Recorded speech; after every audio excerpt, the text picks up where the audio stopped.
In this tutorial, we're gonna see how to change domain name in Bluehost.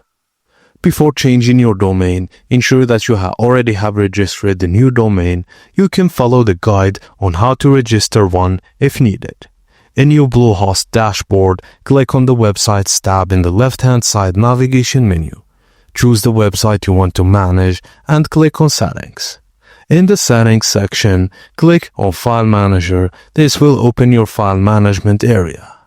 Inside the File Manager, navigate to the public HTML folder. This folder contains your website's files. Along the top of the screen, click on Select All to highlight all files. Press and hold the Control key and click to select the following folders: QIDB, CGI bin, or the folder of your previous add-on domain. With the desired file selected, click Copy in the top menu of the File Manager. A pop-up window will appear showing the path as public HTML.